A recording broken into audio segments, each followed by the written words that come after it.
Good morning, नमस्कार। संख्याएं, numbers, भागफल ज्ञात कीजिए। ये कक्षा 7वीं के विद्यार्थियों के लिए है।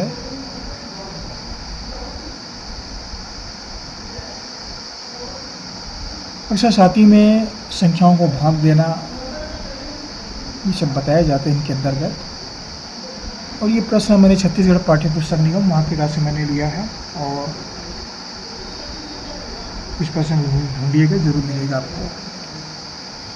पहला प्रश्न क्या है? ऋण 80 भाग 16। ऋण 80 में 16 का भाग दे रहा है।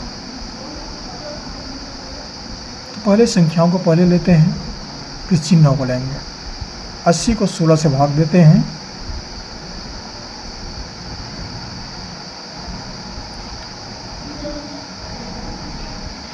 अब 16 का भाड़ा पढ़ते हैं, कितने बार जाएगा? 16 कम 16, 16 32, 16 तिया 48, 16 64 और 16 पंचे 80। 80 को नीचे रखते हैं, घटा देते हैं इसको, कुछ भी नहीं बचता, 0। तो उत्तर क्या मिला? ये ऋण चिन्ह है, इसको नहीं छोड़ेंगे, यहाँ पर ले आएंगे। और कितने बार भाग गया है? 5 बार। तो इस प्रश्न का उत्तर होता है ऋण 5।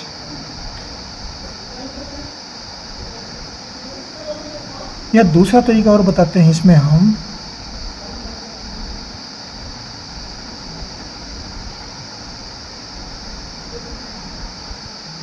ये 80 है, 80 में 16 का भाग देते हैं। भाग की जगह में ये बटा चिन्ह लिखते हैं।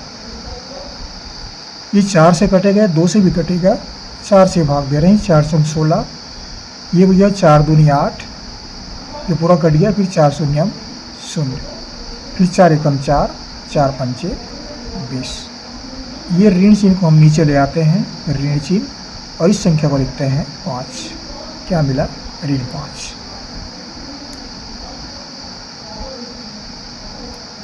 दोनों तरह से हल कर सकते हैं, कहने का आशा ये हमारा। अगला प्रश्न फिर लेते हैं।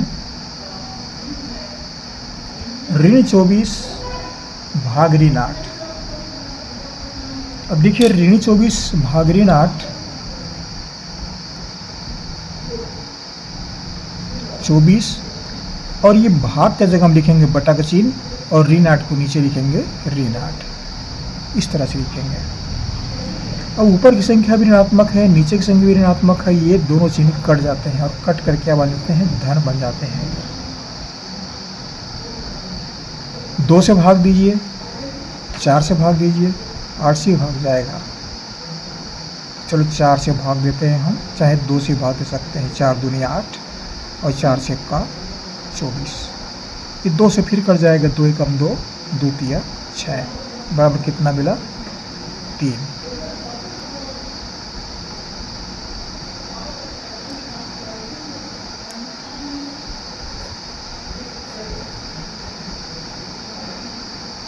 अगला प्रश्न फिर लेते हैं। 650 भाग ऋण 13। 650 को ऋण 13 से भाग देना है। तो अब दोनों विधियों को प्रयोग कर सकते हैं इसमें।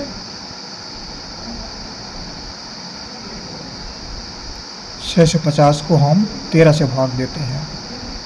इस ऋण चिन्ह को हम बाद में ले लेंगे, ऋण चिन्ह नीचे आ जाएगा। ये 13 का पढ़ा पढ़ते हैं, 65 को भाग देते हैं। 13 पंचे 65, घटा देते हैं, ऋण चिन्ह लगाते हैं। 5 से 5 गया 0, और 6 में 6 गया, इसको कट मट कर देते हैं। अब ये 0 को नीचे उतारते हैं। 0 का क्या करें? 13 शून्य 0। ऐसा नहीं कि 0 को भाग नहीं, 0 को भी भाग देना पड़ेगा। हम 13 से 50 को 50 से भाग पूरा पर नहीं कर सकते इसको, ये 0 का भाग देना पड़ेगा। क्या बचा? पूछ रहा है। तो उत्तर क्या मिला? उत्तर बराबर, ये ऋण चिन्ह बच गया है, तो ये ऋण चिन्ह यहाँ फिर आ जाएगा, ऋण 50।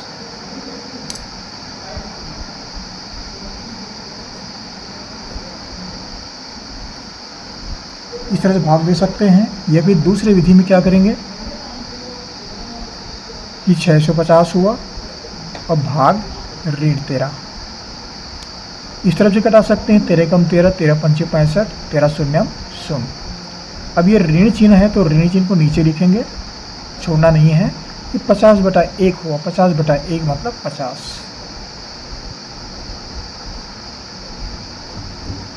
कितना मिला? ऋण 50।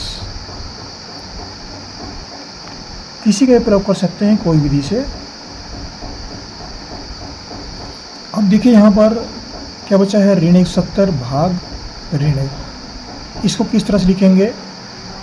ऋण 170 और भाग के जगह में ये बटा का चिन्ह आएगा, ऋण 1 के नीचे में, फिर नीचे में ऋण 1। ये दोनों ऊपर नीचे अंश ऋणात्मक हैं तो ये दोनों कट जाते हैं और ये धन बन जाते हैं। ये 170/1, 170/1 मतलब 170। 1 से 170 को भाग देंगे तो 170 ही मिलेगा।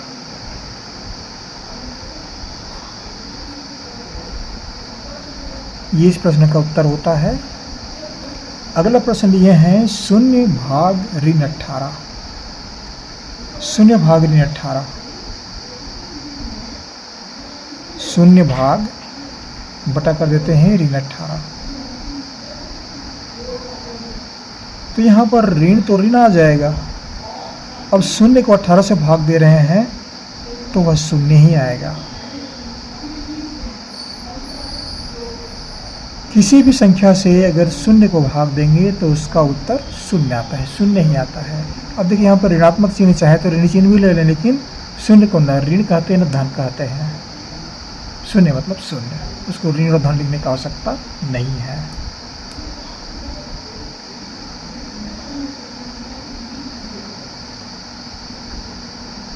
तो हमें क्या उत्तर प्राप्त हुआ?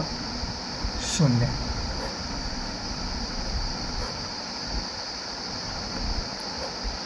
ये कक्षा 7 विद्यार्थियों के लिए था। आशा करता हूँ ये वीडियो आपको पसंद आएगा, अच्छा लगेगा। आप जहाँ से पढ़ रहे हैं जरूर कमेंट्स कीजिए कहाँ से पढ़ रहे हैं, और हमारे चैनल को सब्सक्राइब करना ना भूलें, सब्सक्राइब अवश्य कर दीजिएगा। अगली वीडियो में फिर मुलाकात होगी, फिर पढ़ेंगे। आपको हमारी ओर से बहुत बहुत धन्यवाद। हमारी मुलाकात होती रहेगी। Thank you.